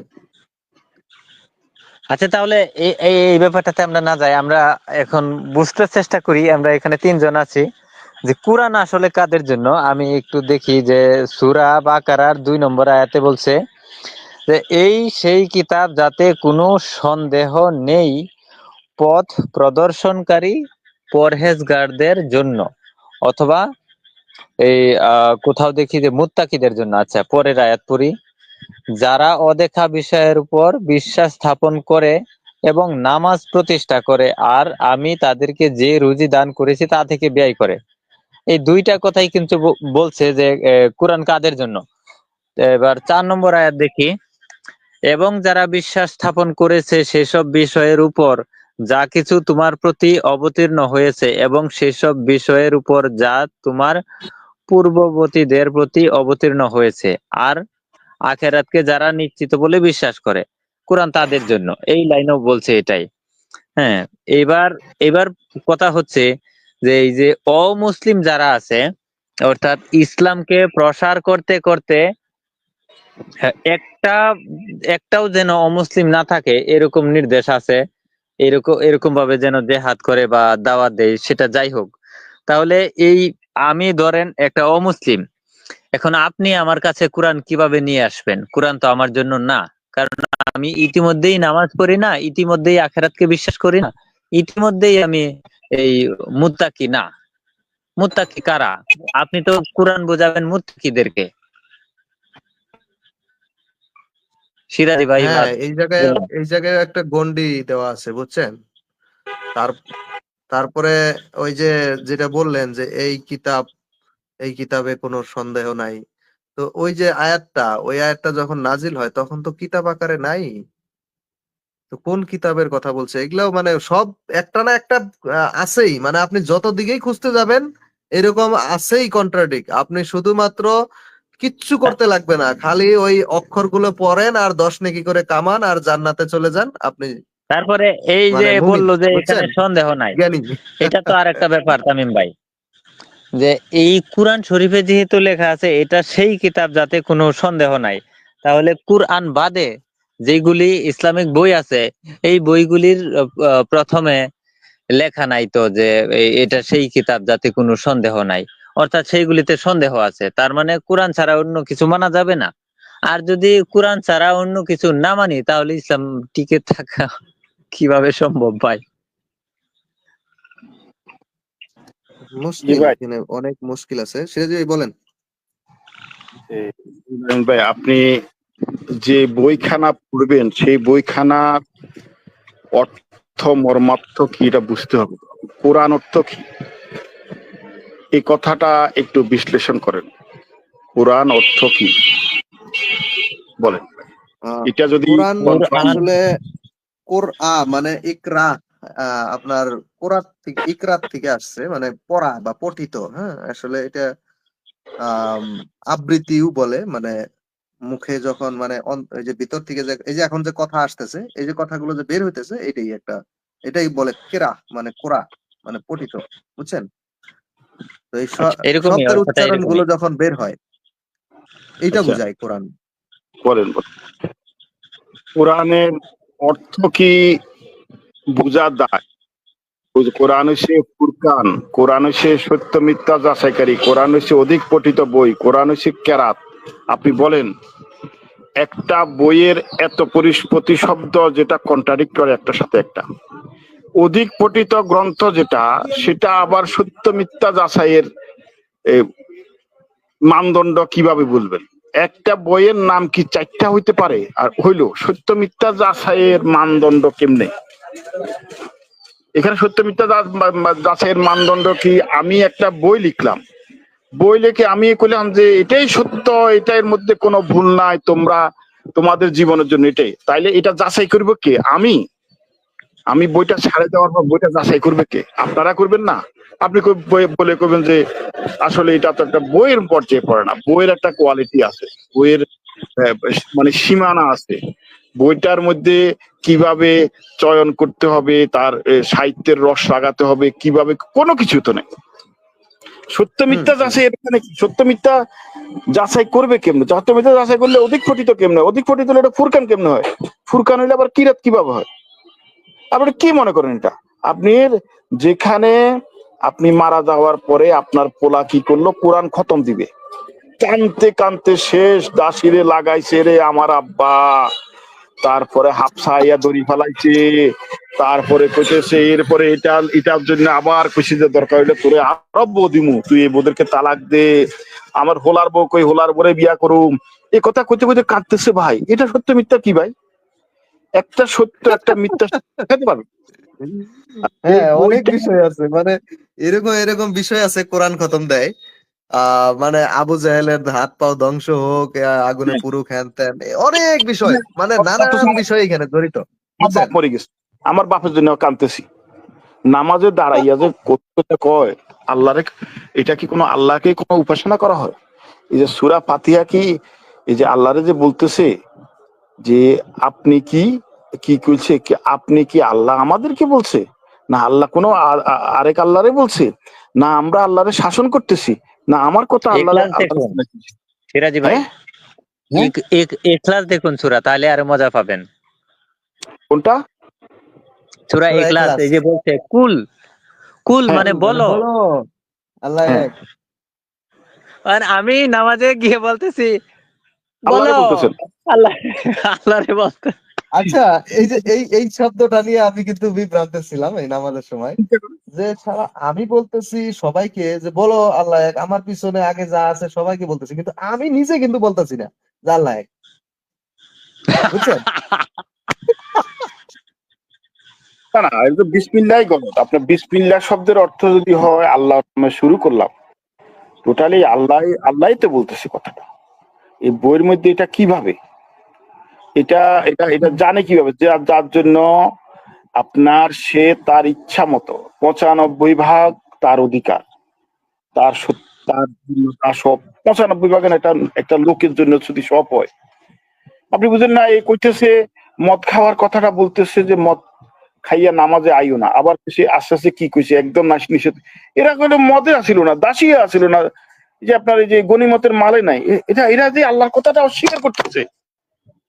আপনি চিন্তা করেন মিজিনের আহ মতো লোক। প্র- হ্যাঁ দেখেন প্রথমে মিজান তো সূরা না বলছে হলে বলতেছে, যে এই সূরা না, মদ প্রথমে খাওয়ার দেখেন কথা সূরা বলে না নাই। হলে বলতেছে, হ্যাঁ খাওয়ার কথা বলে নাই। সূরা না হলে ফার্স্টে বলতেছে যে তোমরা আঙ্গুর ফল ও খেজুর দিয়ে দ্বারা তোমরা উত্তম মদ উৎপন্ন করো আর সেখান থেকে তোমরা খাও, এতে যারা বোধগম্য শক্তি সম্পন্ন মানুষ বা তাদের জন্য রয়েছে নিদর্শন, মানে যারা মিজান জ্ঞানী, বলছে যারা খাওয়ার কথা বুঝে। বলে নাই।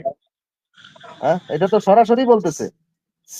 সেকেন্ড বার যখন আলী একটু ঝামেলা করলো, ওই মদ খেয়ে মাতাল হইয়া ওই নামাজে যায় দাঁড়াইলো, তখন বললো যে না তোমরা নামাজের সময় খায় না, নামাজের সময় মদ খেয়ে আইসো না। আম, এই যে আয়াতগুলো নাজিল হয়। থার্ডে আবার নবীকে ওই ওনার ওই চাচাতো ভাই না চাচাই নাকি যেন গালাগালি করছিলেন মদ খাইয়া, তখন ওই যে একটা মানুষকে আঘাত করছিলেন কিরকম জানি, মানে মারামারি করছিলেন, তখন ওই এই আয়াতগুলো আসে, আরো দুইটা আয়াত, যে তোমরা এখন থেকে মদ জুয়া, এই যে তীর খেলা, এগুলা সব এগুলা বর্জন করো, এগুলা হলো শয়তানের কাজ, তাই না, নিষিদ্ধ করো।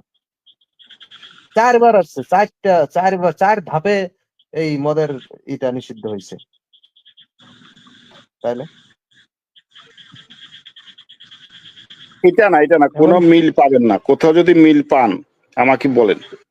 মহাভারত যদি পড়ে থাকেন, মহাভারত যদি কোনোদিন পড়ে থাকেন, দেখবেন যে জিনিসটা কি। রামায়ণ পড়ে দেখেন, রামায়ণ মহাভারত যদি একবার পড়ে দেখেন, তাহলে বুঝবেন যে পৃথিবীতে কি কি দেখলেন আপনারা। আচ্ছা, পড়েন না, আপনারা পড়ে আমি দেখলে বুঝবেন এই যে কি আমি লিখছে অবশ্য ওদের। পড়ি নাই।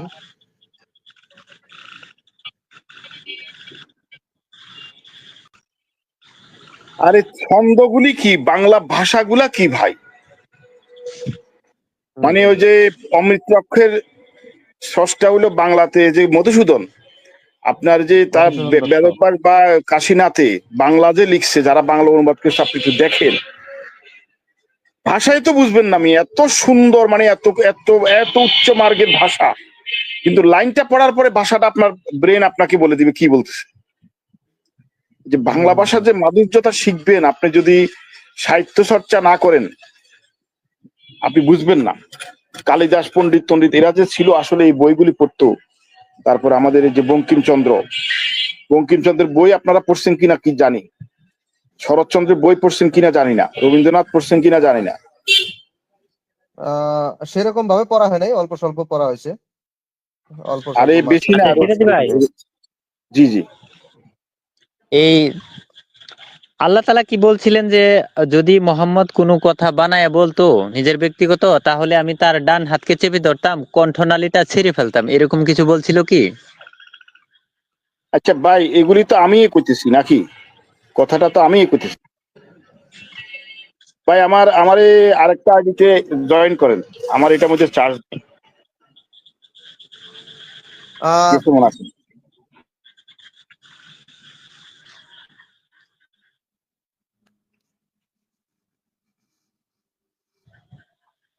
জি, আপনাকে জয়েন করা হয়েছে।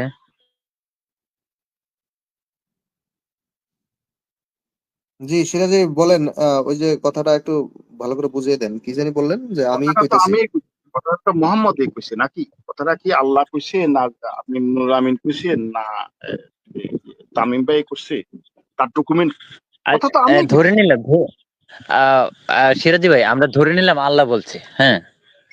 কারণ এই এই এই কথাটা আহ, আছে নাকি এরকম একটা কথা? এটা কি আছে হাদিসে আছে, নাকি কোরআনে? কোরআনে আছে, কোরআনে। কোরআনেই আছে এটা। আচ্ছা, আচ্ছা, কিন্তু যদি অথচ কোরআনে আছে দেখেন তাহলে উনি, দেখুন, তাহলে দেখুন আল্লাহর ফাজলামিটা দেখুন, আল্লাহর ফাজলামিটা আমি একটু উপস্থাপন করি। এই যে আল্লাহ বলল, যদি মোহাম্মদ বানায়া কোনো কথা বলতো তাহলে আমি তার ডান হাত চেপে ধরতাম, তার কণ্ঠনালীকে টেনে ছিঁড়ে ফেলতাম। এই যে কথাটা বললো, কত বড় হুমকি!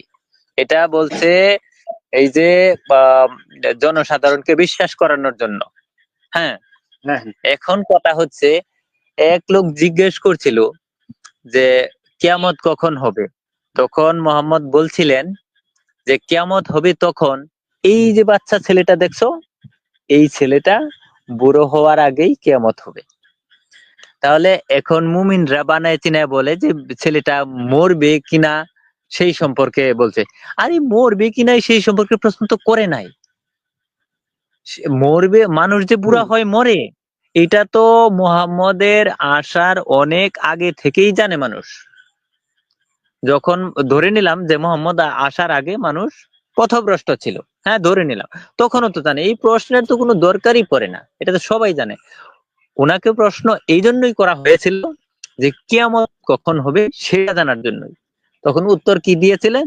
উনি মনে করছিলেন যে কিয়ামত বেশি দেরি হবে না, বা মানে ধ্বংস হয়ে যাবে পৃথিবী, এরকম কিছু একটা ভাব ছিল।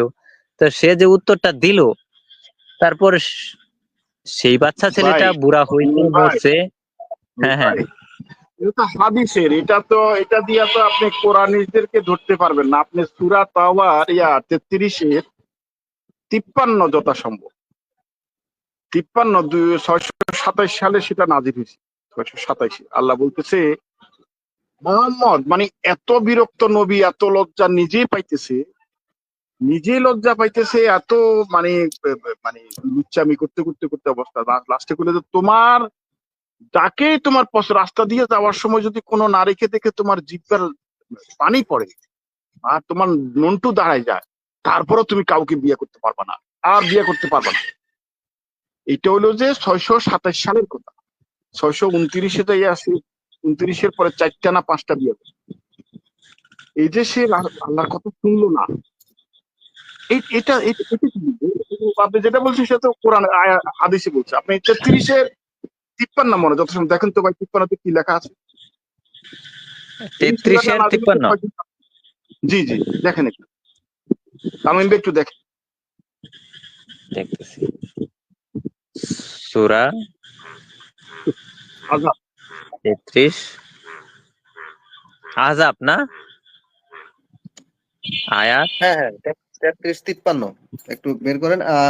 আমি একটু বিদায় নিতেছি, হ্যাঁ আমি পরে আবার জয়েন হব, অসুবিধা নাই, আমার একটু আচ্ছা, কাজ আছে। আসেন আসেন, সূরা আল আহজাব এটা। তামিম ভাই আসেন, আপনি আসেন। হ্যাঁ হ্যাঁ আমি রাতে তো আছি, ফ্রি আছি, তখন তো আসবোই। এই এখন একটু আমি কাজ আছে আর দেখি কি। রাতে আসতে পারি কিনা। এখানে বলা হয়েছে, তোমরা যারা ঈমান এনেছো শোনো, নবী গৃহে প্রবেশ করো না যতক্ষণ না তোমাদেরকে অনুমতি দেওয়া হয় খাদ্য গ্রহণের জন্য। তাহলে 52 দেখেন, 51 থেকে 52 দেখেন তো কি বলছে। 52 না? আমি ঠিক তো দেখি আছে। তো, হ্যাঁ 52 হবে। দুইয়া দেখেন, 52 কিনা দেখো তো ভাই। ও চলে গেছে না? জি, আমাকে শুনতে 52 কিনা পাচ্ছেন? না তামিম ভাই, নুরুল ভাই, 52 চলে কিনা যায় দেখেন। নাই, 52 52। আচ্ছা, ঠিক আছে, আমি 52 খুঁজছি। সূরা আল আহজাব আচ্ছা, আপনারা চালান, আমি একটু বিদায় নিচ্ছি, পরে আবার জয়েন হবনি। হ্যাঁ, আচ্ছা রাত্রে তো আচ্ছা, আসবোই সিরাজি ভাইয়ের ওখানে। আপনারা চালাতে থাকেন। ঠিক আছে।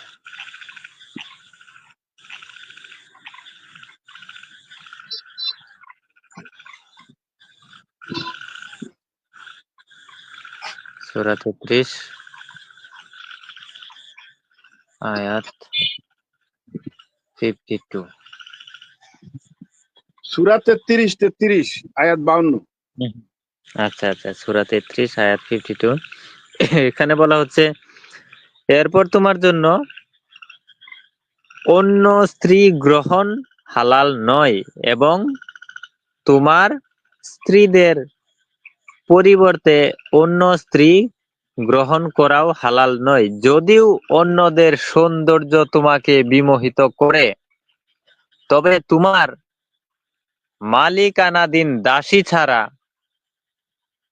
আল্লাহ সকল কিছুর উপর সজাগ দৃষ্টি রাখেন। ও এখানে বলছে যে এই যুদ্ধ কইরা যদি দাসী আনে, ঠিক আছে দাসী আনতে পারবো, কিন্তু যেমন মাইয়াই হোক না কেন, স্ত্রী স্ত্রী হিসাবে অর্থাৎ বিয়ে করা যাবে না, বিয়ে করা হারাম, তার জন্য হারাম করে দিছে আল্লাহ। হালাল নয় তার মানে হারাম। জি সিরাজি ভাই।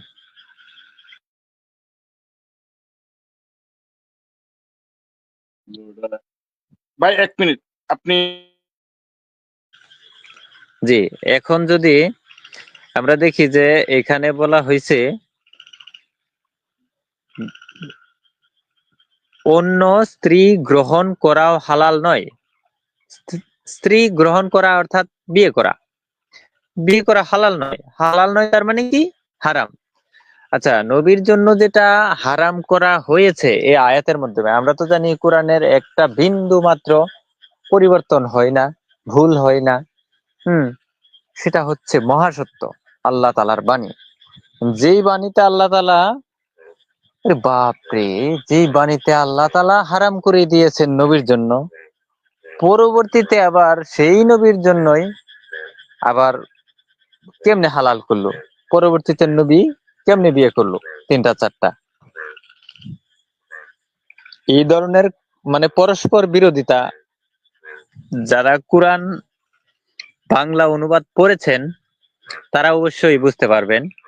আর যারা বাংলা অনুবাদ পড়েন না, মনে করেন যে বাংলা অনুবাদ পড়তে গিয়ে আমার ঈমান হারা হয়ে যাবে, এই যে ভয়টা দেখানো হচ্ছে আপনাদেরকে, এই জন্যই দেখানো হচ্ছে যেন আপনার চোখটা ফুটে না যায়, আপনি যেন সত্যটাকে বুঝতে না পারেন। মুন্সি মৌলবী যা বলে, অর্থাৎ এই যে একটা সুন্দর একটা ব্যবসা, এটা দিয়ে রাজনীতি করা যায়, এটা দিয়ে টাকা ইনকাম করা যায় বিভিন্ন উপায়ে। আমি তো মনে করি বাংলাদেশ এবং ভারতের রাজনীতি ধর্ম ছাড়া একেবারেই অচল। ধর্ম যদি না থাকতো তাহলে তারা যে কিভাবে কেমনে যে রাজনীতি করতো, মানে করতেই পারতো না আমার মনে হয়। আর যদি করতো তাহলে সৎভাবেই করতে হতো। এখন ধর্ম হচ্ছে রাজনীতির একটা বিশেষ হাতিয়ার। পাইছেন? আর ভাই পাইছিলেন? জি জি ভাই পাইছিলাম, পাইছিলেন? এখানে বলা হয়েছে কি বলছে ভাই? এরপর তোমার জন্য অন্য স্ত্রী গ্রহণ হালাল নয় এবং নয়। তোমার স্ত্রীদের পরিবর্তে অন্য স্ত্রী গ্রহণ করাও হালাল নয়, না, যদিও অন্যদের সৌন্দর্য তোমাকে বিমোহিত করে। তবে তোমার অবস্থা বুঝছেন? মালিকানাধীন দাসী ছাড়া। তখন তার বয়স কত জানেন? তখন হুম, তখন তার বয়স কত? তিনি মানে নিজের লজ্জাও লাগতেছে, মেয়ে বড় হয়েছে, সব বড় হয়েছে, কিন্তু উনি ছাড়বে না। এই লজ্জার কারণে আল্লাহ তাআলা নিজের নিজে কন্ট্রোল করাতে। অবস্থাটা, আর লাস্টে কি হইলো? লাস্টে উনি 27 সালে এটা নাযিল হইলো। উনি আপনার ইয়েতে 29 সালে আবার বিয়ে করলেন। এই এটা কেন 53 নম্বরে যে বলছে, নবী যদি তোমাদেরকে দাওয়াত দেয়, তোমরা দেরি করিও না। তখন তো সে এই যে জয়নবেরে গড়ে উঠাইছে। হ্যাঁ হ্যাঁ। আচ্ছা, তিনি তো এই খাওয়া ফিরোজ দাওয়া ভাই এক হইতেছে। মিনিট, এক মিনিট। হুম, আল্লাহ তাআলা হচ্ছেন এই সমস্ত জাহানের মালিক।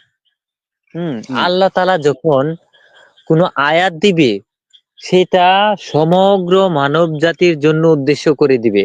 এখন এমন একটা আয়াত দিল সেটা শুধুমাত্র ওই আরবের মুহাম্মদ নামের একটা বেড়াই তার পালিত পুত্র বধূকে বিয়ে করছে এবং সে তার পুত্র বধূর সাথে ইটিস পিটিস করতে পারতেছে না।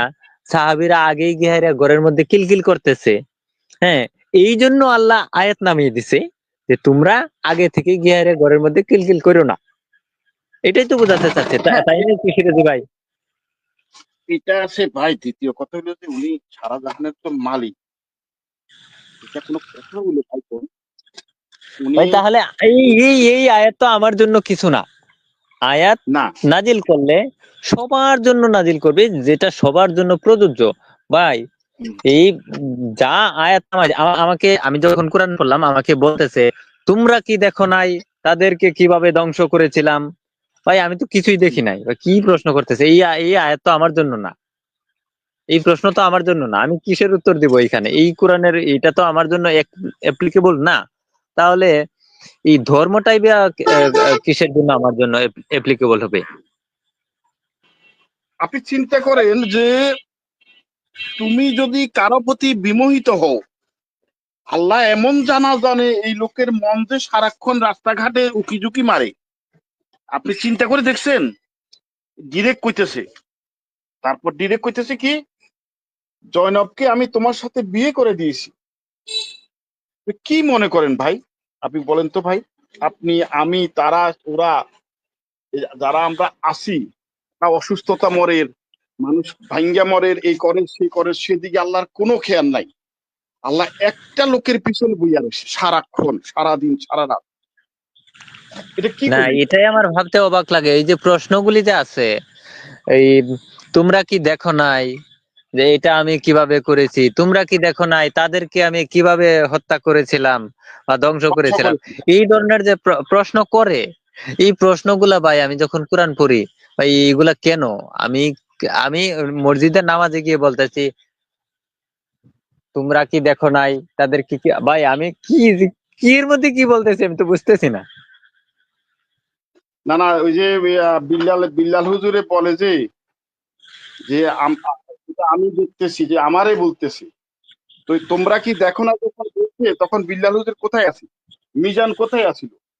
হ্যাঁ, হ্যাঁ, মিজানে হ্যাঁ। দেখবেন দিন, প্রত্যেক দিন তার কথার ইয়ে চেঞ্জ করে, আর খালি মানুষের কল চ্যালেঞ্জ করে, আমি, আমার সাথে কেউ পারবে না। না, নবুয়ত নিয়ে মিজানের আমি সাথে আমি তাকে কথা বলবো সিরাজি ভাই। এক হুম, মিনিট আমি একটা বলি। মিজানের সাথে আমি কথা বলবো এবং তার সুরে সুর মিলিয়েই বললেও আমার কোনো অসুবিধা নাই। আর যদি মিজান আমাকে শিক্ষা দিতে পারে হুম ইসলাম, তাহলে তো ভালো এটা কথা। করো। এই যে একটা বিষয়, সে তো ইসলামকে বাঁচাচ্ছে না, সে তো ইসলামকে পচাচ্ছে। এটা কি আপনি খেয়াল করছেন?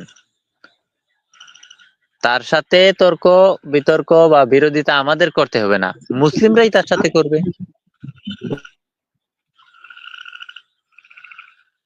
এবং আমরা এটা চাই যে যে করেই হোক এই কুসংস্কারগুলি সমাজ থেকে মুক্তি হোক।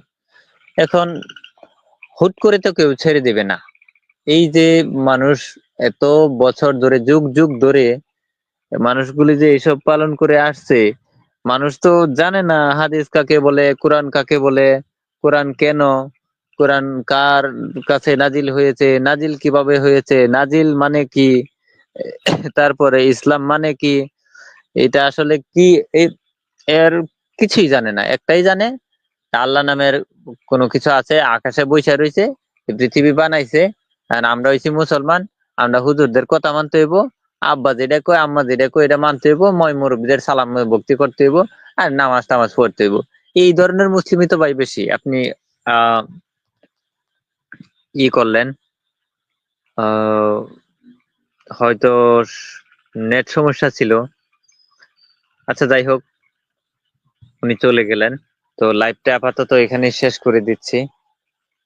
তা আপনারা দেখবেন যে এই বিষয়গুলা এই মুসলিমরা কিন্তু জানে না। যেদিন মুসলিমরা, প্রত্যেকটা মুসলিম যেদিন কোরআনের অর্থ জানবে, প্রত্যেকটা মুসলিম যেদিন হাদিস, তাফসির, সিরাত, শানে নজুল এই বইগুলি পড়বে সুন্দর করে, সেদিন থেকে এই ইসলাম নামের যে একটা কুসংস্কার বা ভুয়া একটা মানুষের উপর চাপিয়ে দেওয়া একটা ধর্ম, সেটা কিন্তু থাকবে না। ধন্যবাদ সবাইকে। আজকের মতো লাইভটা শেষ করা হচ্ছে এখানে।